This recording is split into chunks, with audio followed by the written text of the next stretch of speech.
Greetings, Fright Nights and Monster Girls. It is I, Count Jackula. And I'm the Horror Guru. And we just saw SyFy Channel's Blood Drive. Light it up, now I'm burning.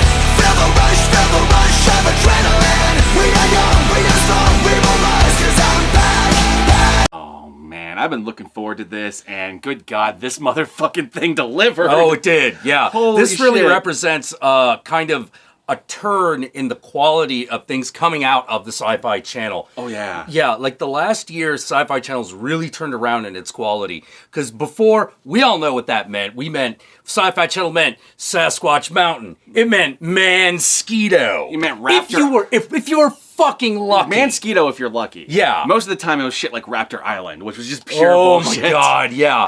Yeah, so like, it was like, so bad it's good if you were fucking lucky. But in the last fucking year, I don't know what they've done. They still spell it SyFy, but they've gone back to being a hardcore nerd science fiction channel. I feel like ever since the Sharknado movies took off for them, they've been more willing to just have fun. Yes. And this show seems like the epitome of that. Let's do a Grindhouse-style TV show that's just pure exploitation and fun, but with some twists. Doing some things that even exploitation movies wouldn't have done in the past. Yeah, like this show is really kind of a cross between like The Warriors and Death Race 2000. Yes, absolutely. Yeah, but the twist is the cars run on blood. They're vampire cars. Yeah, vampire cars. I love it. And oh my God, yeah. The post-apocalyptic future of 1999. Yeah, exactly. So they're doing that Turbo Kid thing where it's like the good old-fashioned future. There's a lot of Turbo Kid in this too. The Yeah. Turbo Kid was had a little bit more heart, whereas this is a little bit more stupid. Oh yeah, this is way stupider, but it's a really brilliant kind of stupid. Oh, it's the great. kind of stupid that only really smart creative people come up with. Now, granted, we've only watched the first 3 episodes, so this video will only be commenting on the first 3 episodes. When we watch more episodes, we might talk about it then. Yeah, we'll definitely be watching more. But we only talk had about time them. the other day to watch 3, and what a glorious 3 they were. Yeah. The first one just sets the situation up. There's this girl who's like entering a race. She's got a vampire car and that eats people. And fucking this cop who's like, he's like the one good cop in a crooked world. A super crooked world, because this is a police station that literally they judge your performance by how many criminal teeth you've acquired. Yeah, so it's super brutal. There's a lot of blood in this Their slogan, show. what was their slogan? It's like we kill because we can, or something like that. It was something like really absurd. We kill because we can, like. So it's like the real world. Yeah. But holy crap, I don't even know what we could talk about before getting into spoilers. Ooh, man, so like I don't even know. It's like 2 fucking thumbs up if you like your shows and your movies, because this is based on a lot of movies. Oh yeah. As R-rated as possible, as absurd as possible, as graphic as possible, as sleazy as possible. Yeah, very sleazy. If you like yourself some goth, alternative, punk rock, heavy metal subculture, including the music, because this show is full of that kind of music. Oh yeah, absolutely. Like one of the introductions of one of the characters is a Marilyn Manson song. It's great. If you like yourself tits, if you like yourself blood, Jesus Christ, if you like yourself fast cars. Yeah. Well, there's even Wang in this. Yes, there's Wang. There's Wang. There's more male nudity than there is female nudity. Yeah, way more. Because you can get away with more male body parts on TV than you can female body parts by default. Yeah. With that. And the joke is the way they get away with doing it on the SyFy Channel is every time there's a cock on screen, it's black boxed. Mm-hmm. Same thing with like nipples and bush. Yeah. But there is more like male ass than anything else. Yeah. And you could tell they filmed it, so I'm hoping when this thing hits like home video, they're like uncensored version. And that's actually a good example of something that I feel like the show does that almost improves upon the exploitation films of the past, is that it's willing to give something for the ladies too. Oh yeah, absolutely. Like if you like Grindhouse, yes, you will love this movie. Mm-hmm. So I guess with that, spoilers.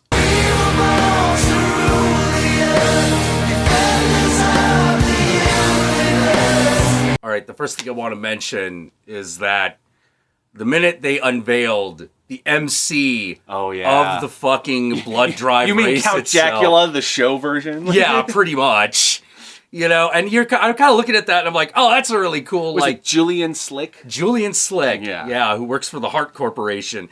And I was thinking he was going to be like a one-off. He appeared a couple times. No, he's actually a major character in the show. He's a reoccurring character, and he's kind of the, he's kind of the, not... I guess author surrogate? Yeah, he's like the voice of the production itself. Yeah, he is basically the guy, like, he's constantly getting called by the corporation, and they're constantly like, oh, we have some notes about the show, which is extra ridiculous in this scenario because it's supposed to be real people and real scenarios closer to a reality show. Yeah, and like, people fucking die in this thing. But you can tell, given the notes that they're giving him, that these are all notes that the actual SyFy staff were giving him, even the writers. Yeah, and the minute everyone was like, oh yeah, it's Jack, it's like, when he's on the phone, he's all like... And he shits on the phone at one point. Oh my god, yeah. He's like, no, keep going. I'm taking the notes. I'm taking them. There's a point where he thinks he's going to get fired and replaced because of something that happened during the race. And, like, he's sitting there in, like, the nice, clean corporate office with the nice, clean employees. And he's just slowly getting madder and madder. Yeah, because there's that woman like, Hot Corporation, just a moment. Hot Corporation, just a moment. Hot Corporation, just a moment. And he's just slowly, like, losing his mind. The way they filmed it is great. Oh, yeah, they did a really good job. You know, it's like, okay, he's losing his mind. Let's get that nice, like, wide fisheye lens on his face so we can really see his, like, expressions. Yeah, and then he finally snaps and fucking has to murder a guy. And he keeps his job because he murdered the guy. Yeah. It's like, oh, because of that display you did in the waiting room, then clearly you are the right man for the job. But don't fuck up again. Don't fuck up again. Besides, we have a few notes. And it's like, oh my fucking god. I want that guy's like fucking room in his furniture. If it wasn't for one other character, he'd be my favorite character. But there is one racer who won my heart in the second episode. Oh my god. Fucking Ribbone? Yes. There's this one racer, Ribbone, who is this kind of like, he looks like a biker, but he drives this big truck. Yeah. He looks like a biker. He's got this big truck, and you can tell that he is just a psychopathic murderer because one of the first scenes with him is him killing a whole bunch of cheerleaders so that he could put the blood in his car. Yeah. That's who you'd be. Oh, absolutely. Yeah. and the scene where it kind of solidified that this guy was me was this moment where, okay, so the scenario is they went to this diner, and this diner is actually a bunch of hillbilly cannibals, a la Eaten Alive or some shit. Yeah, Eaten Alive, Motel Hell, that absolutely. Kind of thing, yeah. It's one of those kind of scenarios. Basically, like, throughout this entire show, they're, like, going in between other exploitation movies each episode. Yeah, one of them was, like, fucking a cross between, the third one was a cross between, like, Chud and I Am Legend. Yeah, there's a little bit of Chud, a little bit of I Am Legend, a little bit of, like, corporate horror movies. Like, yes. Because, like they find this, they stumble across this cult that all speaks in corporate jargon. Yeah. So it's like, the synergy is with us. The synergy is with us. It's fucking great. But yeah, so in the second episode, they come across this cannibal fucking hotel diner thing. Yeah. And in the finale of the episode, all these hillbilly cannibals show up, and the bike, and so the racers and the hillbilly cannibals are in this all-out war with one another. And Ribbone comes busting through this door, and he comes and sees all the carnage outside, but he zeroes in on this one truck. And inside this truck is this little chihuahua sitting on the dashboard looking all scared because it's a chihuahua. And he just all of a sudden is just like, hey! And everyone just stops. Whose truck is that? Whose truck is that? And this one guy raises his hand, and it reveals he's actually holding someone else's hand that he ripped off. He walks up, and he grabs the guy, and he's just like, you left your dog in your truck without cracking the window! Give me your keys. And he gives him his keys. He grabs the keys, all right, which one is it? And the guy points out the keys. He's like, all right. He grabs the keys, and he just starts stabbing him in the neck with the keys. Kills the guy, walks over, gets the dog out of the truck, starts petting the dog, and then it reveals the dog's new name is Caligula, and now it's his dog. Yeah. And I'm just like, I love this character. Ribbone's my hero. Yeah.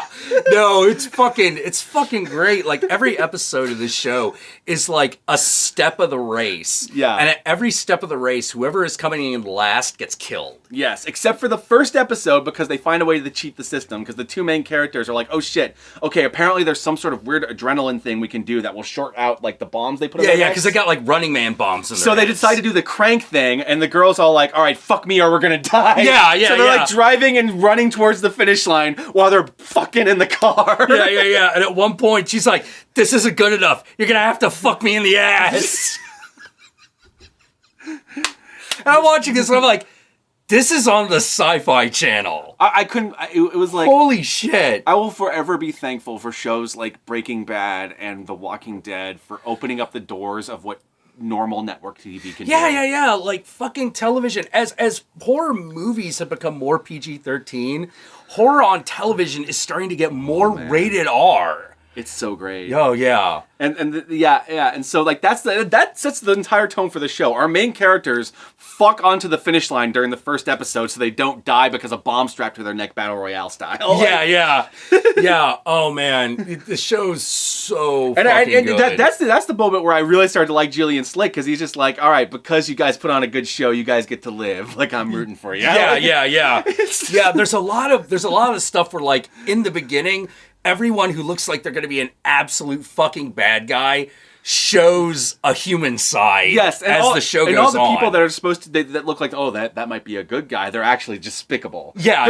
A good example of that dichotomy is these two racers called the Gentleman and the Scholar.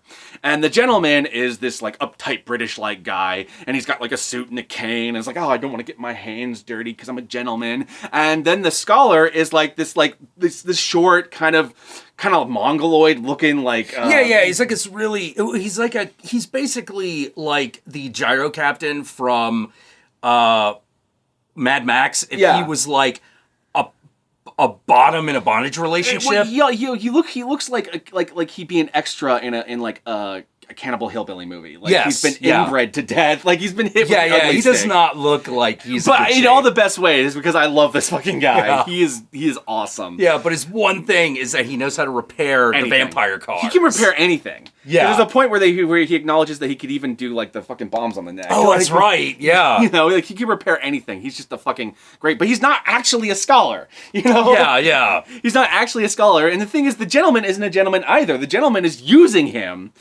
And they're in a gay relationship with one another, but he's using him just so he can repair his car. He actually has no plans if he wins the race of actually bringing with him on his or even like really sharing the cash. And you really start to feel bad for the Scholar because he legitimately loves the guy and he just wants to be loved back. But this other guy is just using him as a cum bucket and as someone just to repair his car. Yeah. And you're like, oh wow, like the Gentleman feels like he should be like a good guy and the Scholar should be the bad guy, but it's the other way around. You know? Yeah. You know, they're both great. There's the uptight suburban couple who drive a fucking vampire car that's actually a Prius. I love that. It's so dumb. And at first you think, oh man, these two are going to be annoying, but then you start to really they endeared me in the third episode. Yeah, they did. Yeah. They endeared me because as you start to realize is that they have this kind of like happy nuclear family kind of like, oh man, we're average Americans kind of front, but underneath it all, they're serial killers. Yeah. And their love is all based on every stage of their relationship. It has an important turning point where they killed someone together. Yeah. So they're like the couple from they're like the parents from Parents to the couple from Honeymoon. Yes, absolutely. Yeah. And there's this just, oh man, it's so beautiful. Like these moments where they're like going through like all their keepsakes, and it's like, oh man, that's when we gutted that one bellhop, and it was so magical. Do you remember what we did then? And they dance together, but he's got like the eyeball in his mouth like it's a rose. And And they start like kissing and swapping the eyeball like it's spit, and it's just like. Yeah, that is gross and romantic at the same time. How did you do that? They did that great thing because like the husband in that relationship super whipped. Yeah, like he looks whipped from just the moment you see him. You know, they did such a good job of like turning everything around. Oh yeah, and you start off like, oh my god, these two are gonna be fucking annoying, and then by the time they're fucking passing that eyeball, I'm like. Wow, I'm rooting for their relationship. What the hell just happened? Yeah. Well, it's really obvious that what they're doing is we're always going to have our main characters, which are the cop and the girl, who's named Grace Argento. Yes. Because most of the main characters have the last names of horror directors. And the cop's partner is like Chris Carpenter or something?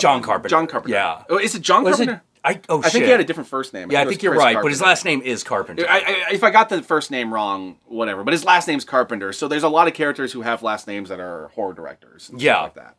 Yeah, so you always got the main characters, but every episode also focuses on a side character. Like the second episode is definitely the Gentleman and the Scholar. The third episode is the suburban couple. Mm-hmm. And the first episode is mainly the main characters because we're just setting everything up. Yeah.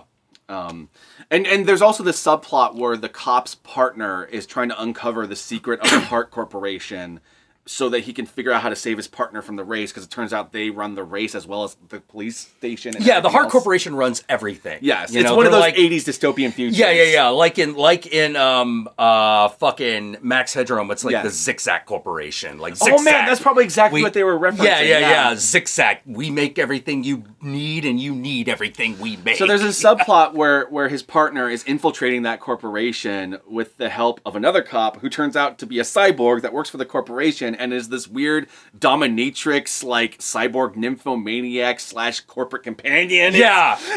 It's really who weird. may or may not have a thing for the cop, but we're not sure if that's just a ruse to get him to infiltrate it so they can use him. Exactly. We have no idea where that's going just yet. I think I know that there are at least 7 episodes in this series. So we're on episode, so far, because I think when we were watching this, there was 5 episodes currently and 2 on the way. Yeah. But we have no idea if there's going to be any episodes after that. Yeah, probably have to look that up. But either way, I'm looking forward to watch the whole thing. Oh, yeah, absolutely. I'm really interested in finding out who the head boss of the corporation is, especially after the last episode where they show him, like, painting his nails pink. So I'm like, oh, is he a drag queen? What is he? Yeah. I'm kind of hoping it turns out to be someone like John Waters or something. That'd be great. If it was like a John Waters, if it turns out to be Roger Corman oh, my God. Like, if it was... Holy crap. Here's the thing, anything like that. It might not be anyone like that, but I'm still 100% invested in finding out who it is. Oh, yeah, you definitely want to... That's another thing. I'm so invested in every mystery that they presented. Like, yeah, everything is so dumb, but you find yourself going,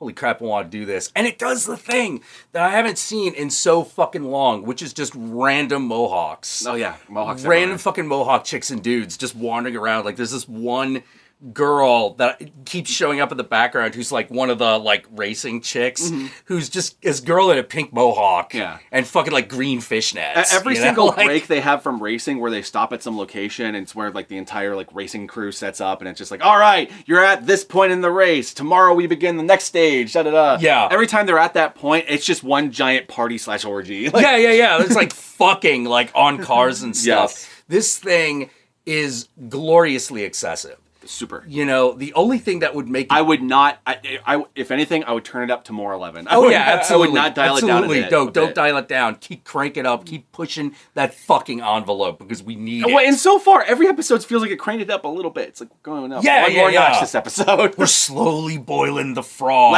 of common decency. Last episode, we had them fucking to the finish line. In this episode, we're going to have 2 guys fucking now. There you go. Yeah. And they show that. Yeah, they did. Like, they show straight up I'm sitting there sodomy. going, I'm like, oh, wow, a show that is not centered around gay people actually showed sodomy. Yeah. Well done, show. Yeah, it was really good. You know? I'm used to only shows like Queer as Folk doing that, you know? Yeah, it's one of those great things that, like, when you get into, like, the grindhouse mentality, you realize, hey, man, it's gotta be something for everybody. Well, because the thing about the grindhouse mentality is, like, everything on this is gonna piss someone off, so let's make sure we piss everyone off. Yeah, exactly. You're like, ooh, it's like, hey, straight people, here's straight fucking. Oh, by the way, gay butt sex. There you go. Yeah. There you go. So I guess in conclusion, man, Blood Drive.